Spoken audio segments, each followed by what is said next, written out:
Hello viewers, আসসালামু আলাইকুম। Sex শব্দটাই একটা ট্যাবু হয়ে আছে আমাদের সমাজে। সেখানে সেক্সুয়াল ইন্টারকোর্স নিয়ে যদি কথা বলি এবং তাও যদি বলে থাকি যে আইডিয়াল সেক্সুয়াল ইন্টারকোর্সের সময়টা কতটুকু বা আদর্শ এই যে যৌনক্রিয়াটা আছে, এই যৌনক্রিয়ার হচ্ছে স্বাভাবিক সময়টা কতটুকু, এটা নিয়ে কথা বললে হয়তোবা অনেকেই খুব বেশি বিব্রত হয়ে যাবেন, কিংবা অনেকে মনে করবেন যে এটা কেমন একটা বিষয় নিয়ে কথা বলছি, এটা কি কখনো সম্ভব।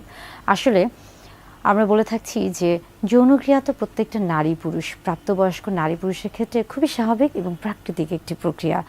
এবং এই প্রক্রিয়ার ক্ষেত্রেও কিন্তু অনেক সময় দেখা যাচ্ছে যে অনেকেই বিভিন্ন দ্বিধা দ্বন্দ্বে থাকেন।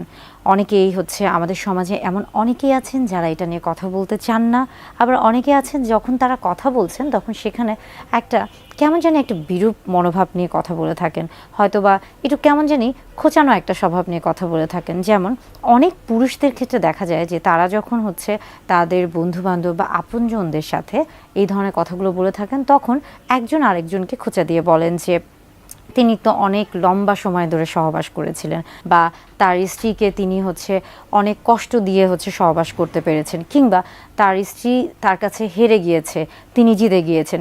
এই যে একটা হচ্ছে মানে ট্যাবু বা এই যে একটা কথা, এই ধরনের হচ্ছে বাক্যগুলা অনেকে মনে করে থাকেন কি যে এই বিষয়গুলো বোধহয় তাকে অনেক বেশি হচ্ছে আমরা বলে থাকি কি যে রিয়েল হিরো, অনেকটা আসল পুরুষ বা আসল নায়কের একটা হচ্ছে মনোভাব নিয়ে তিনি এই কথাগুলো বলে থাকেন। কিন্তু আসলে তিনি কি বুঝছেন যে তিনি যে বিষয়গুলো নিয়ে কথা বলছেন এটা তাকে, তার যে বিবেক বা তার যে মনুষ্যত্ববোধ, এটা কতটা হচ্ছে নিচু মন মানসিকতার, কিংবা তিনি কোন বিষয়গুলো নিয়ে কথা বলছেন এটা কি তিনি আসলে বুঝতে পারছেন? কারণ এটা তো তার আসলে ব্যক্তিগত বিষয়। তাহলে কেন তিনি তার ব্যক্তিগত বিষয় নিয়ে আরেকজনের সাথে সমালোচনা করছেন বা আলোচনা করছেন, এবং কেনই বা তিনি আরেকজনের কাছে তার স্ত্রীকে ছোট করছেন? আচ্ছা, মূলত সহবাসের ক্ষেত্রে যে আদর্শ সময়টিকে বিবেচনা করা হয়ে থাকে তার আগে বলবো যে একটি গবেষণা করা হয়েছে, এবং সেই গবেষণায় প্রায় 500 দম্পতির উপর গবেষণাটি চালানো হয়ে থাকে। এবং সেখানে দেখা যায় যে প্রত্যেক দম্পতির ক্ষেত্রে ইন্ট্রা ইজাকুলেটরি ল্যাটেন্সি টাইম, অর্থাৎ এই যে পুরুষ লিঙ্গের যোনিপথে প্রবেশের যে প্রথম যে ধাপটা রয়েছে সেই সময় থেকে শুরু করে পুরুষ লিঙ্গ থেকে বীর্যপাত হওয়া পর্যন্ত এই যে সময়টা, এই সময়টাকে আসলে বলা হয়ে থাকছে যে ইন্ট্রা ইজাকুলেটরি ল্যাটেন্সি পিরিয়ড বা টাইম।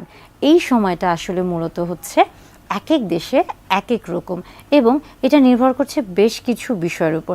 যেমন ধরুন যে ইউকে অথবা আমেরিকার ক্ষেত্রে এটা দেখা গেছে যে অনেকের ক্ষেত্রে 10 থেকে 15 মিনিট হতে পারে। আবার সবচেয়ে কম কিন্তু দেখা গেছে তুর্কির ক্ষেত্রে, এবং তাদের ক্ষেত্রে এটা হচ্ছে মাত্র 4 থেকে 5 মিনিট ছিল। তবে আমাদের এশিয়া মহাদেশের ক্ষেত্রে এটা কিন্তু গড়ে 5 থেকে সর্বোচ্চ 7 মিনিট হয়ে থাকে। অর্থাৎ এই যে আদর্শ সময়টা সহবাসের ক্ষেত্রে, এই যে সময়টা, এটা হচ্ছে এক এক দেশের ক্ষেত্রে এক এক রকম হয়ে থাকে। এবং এটা কিন্তু আসলে শুধু দেশ না, এটা কিন্তু হচ্ছে ভৌগোলিক অবস্থানের উপর যেমন নির্ভর করছে, পাশাপাশি কিন্তু একজন মানুষের শারীরিক মানসিক অর্থাৎ স্বাস্থ্যগত যে অবস্থা সেটার উপরও নির্ভর করছে।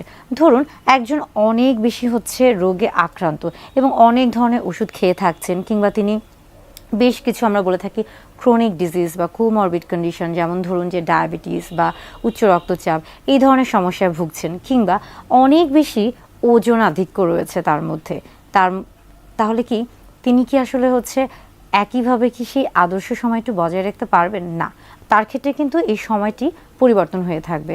আবার আরেকটা জিনিস হচ্ছে সকলেরই জেনে রাখা উচিত যে আমরা বলে থাকছি যে 1 মিনিটের আগে যদি বীর্যপাত হয়ে থাকে তাহলে সেটা দ্রুত বীর্যপাত হয়ে থাকে, কিন্তু এই 1 মিনিটের পরে যদি কারো বীর্যপাত হয়ে থাকে এবং এই বীর্যপাতের ক্ষেত্রে নারী পুরুষ অর্থাৎ স্বামী স্ত্রী উভয়ে যদি তারা যৌন তৃপ্তি লাভ করে থাকেন, তাহলে এটা কিন্তু তাদের জন্য আদর্শ সময়।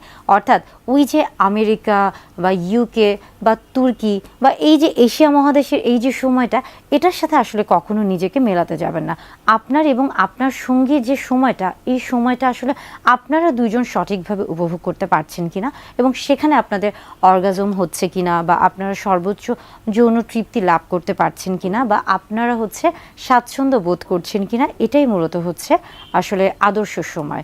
এবং আরেকটা খুব গুরুত্বপূর্ণ বিষয় হচ্ছে যে সহবাসের ক্ষেত্রে কখনোই তাড়াহুড়ো করতে যাবেন না, কখনো মাথায় এই জিনিসটা নেবেন না যে আমাকে 20 মিনিট 30 মিনিট হচ্ছে করতে হবে পারতে হবে, এটা আসলে কখনোই সম্ভব না। মূলত আমাদের এই যে এশিয়া মহাদেশে যে সকল পুরুষ রয়েছেন তাদের ক্ষেত্রে এটা আসলেই হচ্ছে হতে পারে, একদম যে হতে পারে না তা না, তবে এটা অনেকটাই কিন্তু অসম্ভব বলেই বিবেচনা করা হয়ে থাকে।